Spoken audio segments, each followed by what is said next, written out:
Hello students, this is Shivangi and welcome back to my YouTube channel Let's Decode Science। आज की class में हम लोग कुछ भी पढ़ने नहीं वाले हैं, बल्कि आज के क्लास में हम लोग डिस्कस करने वाले हैं कि बोर्ड एग्जाम के लिए हम लोग क्या स्ट्रैटेजी रखें, कैसे प्रिपरेशन करें। ठीक है, बहुत सारे स्टूडेंट ऐसे होंगे जिन्होंने स्टार्टिंग से ही अपना प्रिपरेशन स्टार्ट कर दिया है, but most of the student ऐसे होंगे जिन्होंने अभी तक पढ़ना भी स्टार्ट नहीं किया। तो सबसे बड़ा क्वेश्चन ये अराइज होता है कि जुलाई भी हमारा एंड हो गया है, हमारे पास गिन के 6 से 7 महीने हैं। क्या 6 से 7 महीने में हम अपने बोर्ड एग्जाम में अच्छे मार्क्स स्कोर कर सकते हैं? Answer is yes. देखिए, अगर आप अपने आप अपने आप से ज़्यादा कोई अच्छे से नहीं समझ सकता। ठीक, हम अपने आप को जितने अच्छे से समझते हैं या अपने बारे में जानते हैं, कोई और नहीं जान सकता। ठीक, वैसे ही आपके अंदर क्या पोटेंशियल है, क्या कैलिबर है, क्या माइंडसेट है, ये सामने वाला नहीं जान सकता। ठीक, तो हम एक ये जनरल स्ट्रैटेजी डिस्कस करने वाले हैं यहाँ पे। तो देखिए, आपसे अगर हम बोले कि 10 दिन बाद आपका बोर्ड एग्जाम है, तो आप क्या करेंगे? फॉर एग्जाम्पल, हमने आपसे कहा 10 दिन बाद आपका बोर्ड एग्जाम है, तो आप सब कुछ छोड़ के अभी से ही पढ़ना स्टार्ट कर देंगी। तो ये है आपकी हिडन पोटेंशियल। क्या है? Hidden potential. पोटेंशियल सबके अंदर होता है, कुछ टाइम आने पे शो करते हैं और कुछ उसको रखे रहते हैं या शुरू से ही अपना धीरे धीरे थोड़ा थोड़ा पढ़ते रहते हैं। तो देखिए, एक लॉ है पार्किंसंस लॉ। उस लॉ में ये बताता है कि अगर आप किसी काम को करने के लिए जितना टाइम पीरियड सेट करते हैं, आप उतने टाइम में ही उस काम को पूरा करेंगे। ठीक, अगर हम आपसे बोले, हम आपसे डेली बोल रहे हैं कि आपको पढ़ना है पढ़ना है पढ़ना, आप नहीं पढ़ रहे। ठीक, 4 महीने बीत गए, आप नहीं पढ़े। लेकिन अगर हम आपसे बोलेंगे कि 1 हफ्ते बाद आपका एग्जाम है, तो आप सबको छोड़ के जो 4 महीने में आप नहीं कवर कर पाए, वो आप 10 दिन में कवर कर लेंगे। जो आप पूरे 4 महीने में नहीं पढ़े हैं, वो 10 दिन में आप पढ़ लेंगे। तो इसका ये मतलब है कि आपके अंदर पोटेंशियल है, आप कर सकते हैं। ठीक, टाइम पीरियड कितना बीत गया या कितना बचा हुआ है, उससे मैटर नहीं है। आप में से हर एक स्टूडेंट जिसका जितना भी प्रिपरेशन हुआ है नहीं हुआ है, डजेंट मैटर, आप अभी भी 95, 98 स्कोर कर सकते हैं। ठीक है, अब स्ट्रैटेजी क्या है? मेन तो मोटिवेशन मिल गया, हाँ मेरे अंदर बहुत मोटिवेशन, हम कर सकते हैं, लेकिन करेंगे क्या? देखिए, पढ़ता हर एक स्टूडेंट है। हर एक स्टूडेंट जो बोर्ड एग्जाम देने वाला है या कोई भी एग्जाम क्रैक करने वाला है, वो पढ़ता ज़रूर है, लेकिन टॉपर सिर्फ कुछ स्टूडेंट्स होते हैं। रीज़न क्या होता है टॉपर होने के पीछे? कि उन्हें ये पता है कि हमें करना क्या है, what we have to do, what we have to do। पढ़ता तो सबको ही है, लेकिन टॉपर्स क्या करते हैं, वो अपना माइंडसेट क्लियर रखते हैं कि हमें क्या पढ़ना है और क्या नहीं पढ़ना है। आपके क्लास में 90% ऐसे स्टूडेंट होंगे जिनके पास, अगर आप कोई भी सब्जेक्ट लेंगे, उनके पास 3 रेफरेंस बुक होगी। एक NCERT, एक साइड बुक, एक प्रीवियस ईयर क्वेश्चन पेपर, एक अलग से बेस्ट बुक। मतलब अलग अलग टाइप के लोग वो करते हैं, लेकिन पढ़ते कितना है? कोई नहीं पढ़ता पूरा बुक। तो आपको सही स्ट्रैटेजी यूज करनी है। एक बात एकदम क्लियर कट अपने माइंड में रखिए, बोर्ड एग्जाम में NCERT के बाहर एक क्वेश्चन नहीं पूछता है, चाहे आप कोई भी सब्जेक्ट ले लीजिए। यहाँ पे हम साइंस पढ़ाते हैं, हम साइंस की बात कर ही रहे हैं, बट उसके अलावा आप कोई भी सब्जेक्ट ले लीजिए, मैथ, सोशल, इंग्लिश, सब में सब चीज़, सारे क्वेश्चंस हमारे NCERT से ही होते हैं। तो हमारा मेन फोकस क्या होना चाहिए? NCERT।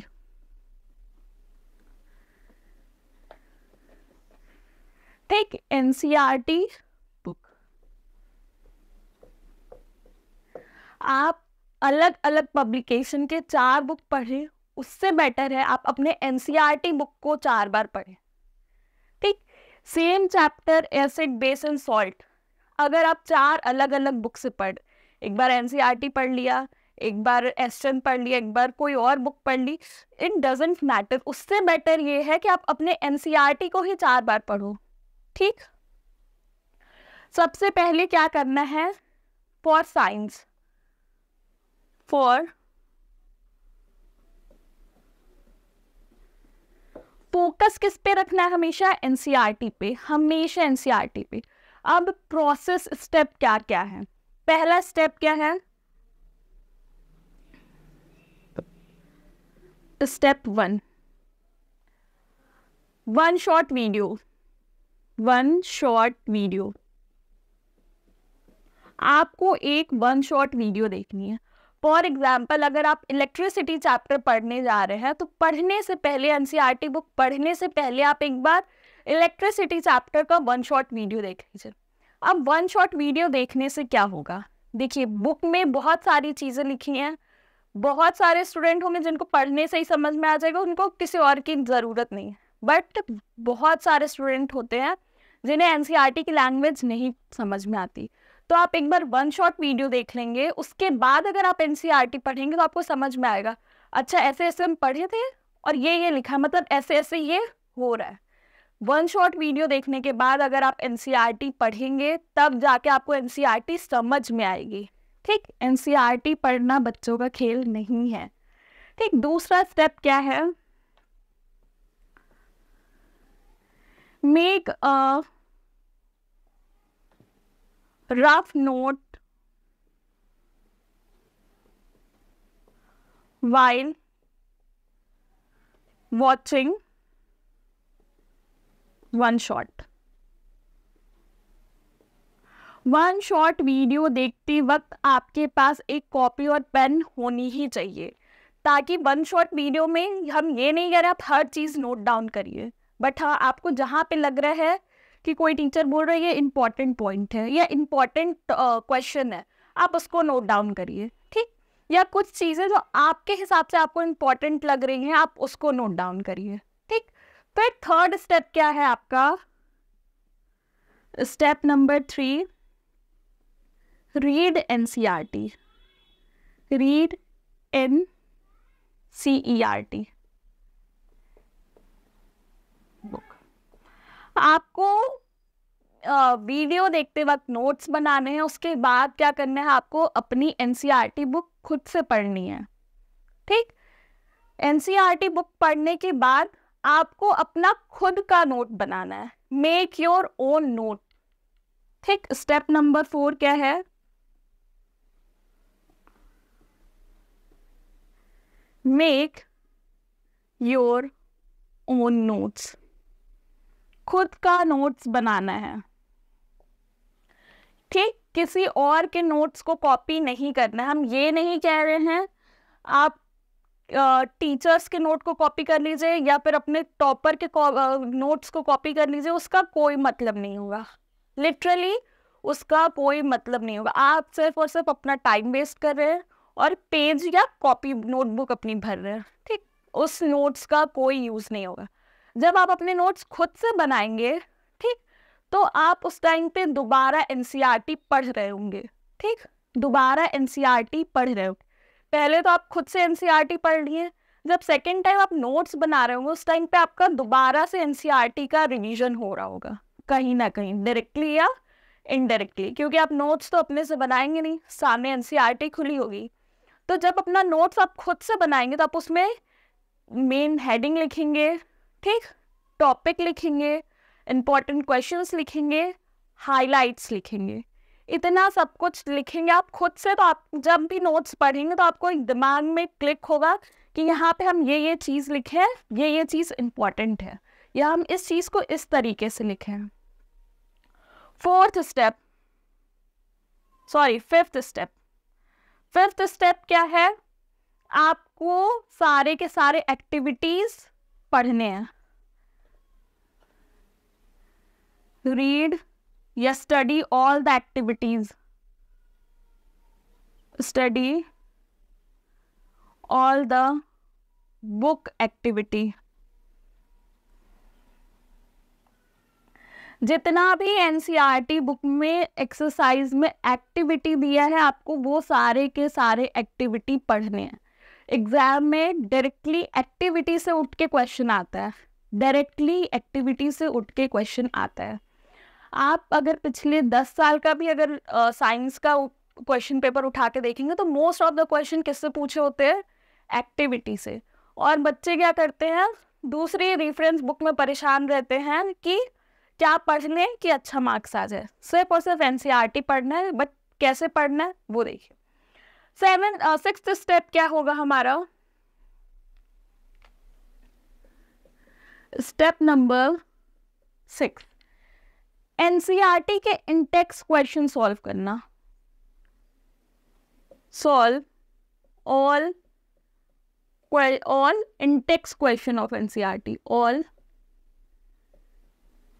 in-text question of NCERT। हम जितनी भी स्टेप्स बता रहे हैं या जितनी भी चीज़ें बोल रहे हैं, अगर आपको ये यकीन नहीं हो रहा है तो आप साइंस का किसी भी साल का क्वेश्चन पेपर उठा के देख लीजिएगा और ये सारी चीज़ें आपको वहाँ पे मिल जाएंगी। एक्टिविटीज से क्वेश्चन पूछा हुआ है, इंटेक्स क्वेश्चन पूछा हुआ है, एक्सरसाइज क्वेश्चन पूछा हुआ है। Step number 7, exercise question.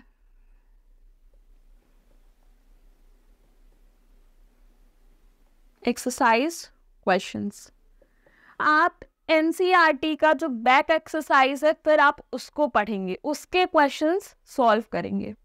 ठीक, इतना सब कुछ करते करते, ठीक, अब इतना सब कुछ हम क्यों कर रहे हैं, देखिए हर लेवल पे आपका कहीं ना कहीं प्रैक्टिस हो रहा है और ये बात सबको पता है, practice make a man perfect. आप जितनी एक्टिविटीज करेंगे, जितनी भी एक्टिविटीज दी हुई है, एक्टिविटीज से आपके कॉन्सेप्ट क्लियर होंगे। ठीक, यहाँ से पढ़ लिए आपको समझ में आ गया, लेकिन उसको बूस्टअप कैसे करेंगे, ठीक, कैसे करेंगे, एक्टिविटीज से। जब आप एक्टिविटीज पढ़ेंगे तो आपको प्रीवियस टॉपिक के बारे में और क्लैरिटी मिलेगी। ठीक, इंटेक्स क्वेश्चन करेंगे और क्लैरिटी मिलेगी, एक्सरसाइज क्वेश्चन करेंगे, सब कुछ एकदम परफेक्ट, ऑल डन। उसके बाद आपको क्या करना है, step number 8, solve PYQ। PYQs, PYQs मतलब प्रीवियस ईयर क्वेश्चन पेपर। ठीक, आपको 5 साल 10 साल के साइंस के previous year question paper solve करने हैं। आपको क्या करना है, अगर हमारा है साइंस इलेक्ट्रिसिटी चैप्टर अगर हम पढ़ रहे हैं तो 10 साल का पेपर है मेरे पास, हम क्वेश्चन उसके बाद ढूंढेंगे, हाँ ये क्वेश्चन आया है, ये क्वेश्चन आया है, इस टाइप से पूछा है, और यहाँ तक इतना करते करते आप एकदम फुल हो जाएंगे, आपका पूरा कॉन्सेप्ट अच्छे से क्लियर हो जाएगा। ठीक, एकदम बढ़िया से आपका कॉन्सेप्ट क्लियर हो जाएगा। क्या सॉल्व करना है, PYQ। अब जब आप वो PYQ ढूंढेंगे, पढ़ेंगे, तो आपका दिमाग में 90% चीजें, 90% क्वेश्चन के आंसर आपको पहले से ही पता होगा। ठीक, जो क्वेश्चन पेपर आप एग्जाम के 1 महीने पहले लेके पढ़ते हैं और समझ में नहीं आता है क्या क्वेश्चन पूछ रहा है, आप स्टेप वाइज करिए, आपको एग्जाम के 1 महीने पहले सारे क्वेश्चंस के आंसर आपको पता होगा। यहाँ पे PYQs अगर आप इलेक्ट्रिसिटी चैप्टर पढ़ रहे हैं, उसके जितने भी PYQs आप सॉल्व करिए। ठीक, बस इतना ही करना है आपको साइंस के लिए। ठीक, स्टेप देखने में बड़ा लग रहा होगा, लेकिन जब आप करने जाएंगे तो बहुत ईजी है। ठीक है, तो आपको अपने प्रिपरेशन, साइंस प्रिपरेशन के लिए सिर्फ और सिर्फ 2 चीजें चाहिए, सॉरी 3 चीजें चाहिए। पहला क्या है, NCERT प्लस PYQs, और कुछ भी करने की जरूरत नहीं है। और थर्ड क्या है, let's decode science. Let's decode science. इस चैनल पे हम लोग साइंस से रिलेटेड क्लास 9th और 10th के जितने भी साइंस के चैप्टर है उसको कवर अप करते हैं। हम लोग क्या क्या करते हैं, आपको यहाँ पे 1 शॉट मिलेगा। लेट्स डिकोड साइंस पे क्या मिलेगा, NCERT के एक्टिविटीज मिलेंगी। जब आप एक्टिविटी करेंगे तो आपको लगेगा ये एक्टिविटी NCERT में बहुत कॉम्प्लिकेटेड तरीके से एक्टिविटीज दी हुई है। उस एक्टिविटीज को अगर आपको नहीं समझ में आ रहा, आप यूट्यूब पे सर्च करिए, आपको सारे एक्टिविटीज़ मिलेंगे। ठीक, जितने भी एनसीईआरटी के इंटेक्स क्वेश्चन हैं चैप्टर वाइज मेरे यूट्यूब पे ऑलरेडी है। ठीक, अगर आप एसिड बेस एंड सॉल्ट का देखेंगे तो एसिड बेस एंड सॉल्ट का वन शॉट है, इंटेक्स क्वेश्चन है, एक्सरसाइज क्वेश्चन है।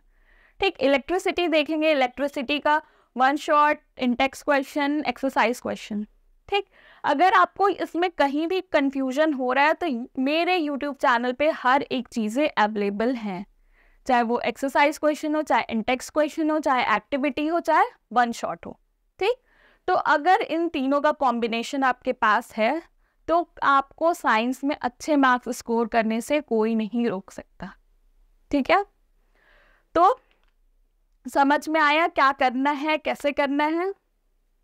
और अगर आप लोग ये वीडियो देख के मोटिवेट हो रहे हैं या फिर कुछ भी स्ट्रैटेजी आपके दिमाग में आ रहा है कि हाँ हम कर सकते हैं या ऐसे किया जा सकता है, अभी बहुत लेट नहीं हुआ है, तो मेरे वीडियो को लाइक करिएगा, शेयर करिएगा, और जिसने अभी तक यूट्यूब चैनल सब्सक्राइब नहीं किया है वो इस चैनल को सब्सक्राइब करके ही जाएगा।